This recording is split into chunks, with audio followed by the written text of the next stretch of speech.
আসসালামু আলাইকুম সম্মানিত প্রিয় দর্শক সবাই কেমন আছেন? চলে আসলাম আজকের গুরুত্বপূর্ণ আরও একটি আবহাওয়ার আপডেট নিয়ে। আজ রাতে দেশের দক্ষিণের বেশিরভাগ জেলার উপর ধেয়ে আসছে তীব্র কালবৈশাখী, ভয়াবহ বজ্র বিদ্যুৎ সহ প্রচণ্ড আকার ঝড় বৃষ্টি। তো কোন কোন জেলা হতে পারে এই ঝড় বৃষ্টি জানতে হলে ভিডিওটি শেষ পর্যন্ত দেখবেন। ভালো লাগলে লাইক করবেন। সবার আগে গুরুত্বপূর্ণ আবহাওয়ার আপডেট পেতে চ্যানেলটি সাবস্ক্রাইব করে পাশের বেল বাটনে ক্লিক করে রাখবেন। আর ভিডিওটি কোন জেলা থেকে লাইভ দেখছেন কমেন্ট করে জানিয়ে দিন।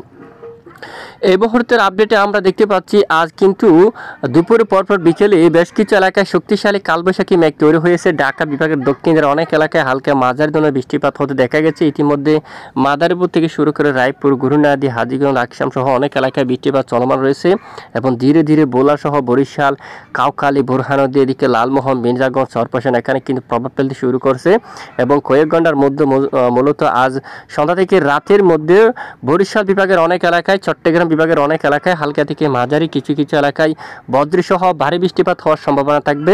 পাশাপাশি দেশের দক্ষিণের বেশিরভাগ এলাকায় আকাশ মেঘাচ্ছন্ন হয়ে যাওয়ারও কিন্তু সম্ভাবনা থাকবে। এখানে দু একটি এলাকায় প্রচণ্ড আকারে শিলাবৃষ্টি হওয়ার সম্ভাবনা থাকবে। এছাড়া দেশের অন্যান্য এলাকায় আংশিক মেঘলা আকাশ নিয়ে পরিষ্কার থাকবে।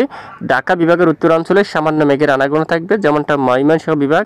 এখানে দেখুন ত্রিশাল, কেন্দুয়া, নেত্রকোনা, ফুলপুর, ময়মনসিংহ, জলকাত্র এবং কালিহাটি অঞ্চল আকাশ আংশিক মেঘলা নিয়ে পরিষ্কার থাকবে এবং এদিকে সিলেট বিভাগ সহ আশেপাশের অঞ্চল জুড়েও আকাশ আংশিক মেঘলা নিয়ে পরিষ্কার থাকতে পারে। আর এদিকে রাজধানী ঢাকা বিভাগ, এই যে একবার রাজশাহী বিভাগ, সিংড়া, রাজশাহী, মহাদেবপুর, বগুড়া সামান্য আকাশ মেঘাচ্ছন্ন হতে পারে। উত্তরাঞ্চল রংপুর বিভাগের অধিকাংশ এলাকায় আকাশ প্রায় পরিষ্কার থাকার সম্ভাবনা রয়েছে এবং রাতে খুলনা বিভাগের কিছু কিছু এলাকায় বৃষ্টিপাত থাকার সম্ভাবনা। বর্তমান মংলা, বাগেরহাট, এখানে শ্রীকান্তাপুর, সাতক্ষীরা সহ শিবনগর আকাশ পরিষ্কার থাকছে। পশ্চিমবঙ্গের সকল জেলায় আকাশ পরিষ্কার থাকছে। একেবারে সুন্দরবন সহ একেবারে দক্ষিণ উপকূলীয় অঞ্চলে এখানে কিন্তু বৃষ্টিপাত হওয়ার সম্ভাবনা। মঠবাড়িয়া এদিকে দেখুন, তারপর পথরঘাটা অঞ্চল, কালাপাড়া এখানে বৃষ্টিপাত হওয়ার সম্ভাবনা থাকবে। মির্জাগঞ্জ, চরপেশন, লালমোহন এদিকে হাতিয়া এখানে এবং রাতে একেবারে চট্টগ্রাম বিভাগের উত্তর পশ্চিম দিকের এখানে অনেক এলাকায় বৃষ্টিপাতের সম্ভাবনা থাকবে এবং কয়েক ঘন্টায় মগিয়াবাড়ি সহ এখানে পেনি, মিরসরা এবং মানিকচুরি, লংগদী সহ রাঙ্গামাটি অনেক এলাকায় আকাশ মেঘাচ্ছন্ন হতে পারে। দেখুন এখানে বেশিরভাগ এলাকায় আকাশ মেঘাচ্ছন্ন হয়ে যাওয়ার সম্ভাবনা থাকবে। দেশের দক্ষিণাঞ্চলে আপাতত পরিষ্কার থাকতে পারে, তবে এই মেঘটি যদি শক্তি বৃদ্ধি করে ধীরে ধীরে দক্ষিণ দিকে অগ্রসর হয় তাহলে দেশের দক্ষিণাঞ্চলে কিন্তু প্রভাব ফেলার সম্ভাবনা কিন্তু থাকবে। আর পশ্চিমবঙ্গের আকাশ আংশিক মেঘলা নিয়ে পরিষ্কার থাকতে পারে, বেশিরভাগ এলাকায় কিন্তু একেবারে পরিষ্কার।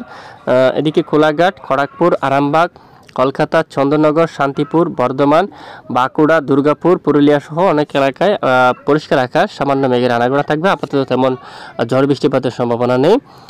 তবে আগামী 24 থেকে 48 ঘন্টার আপডেটেও কিন্তু দেখা যাচ্ছে দেশের বেশিরভাগ এলাকায় আকাশ আংশিক মেঘলা নিয়ে পরিষ্কার থাকতে পারে, যদিও বৃষ্টিপাত হয়ে এরকম স্থানীয় কিছুটা মেঘ তৈরি হয়ে আংশিক বজ্রসহ বিক্ষিপ্ত আকারে বৃষ্টিপাত ঘটার সম্ভাবনা থাকবে।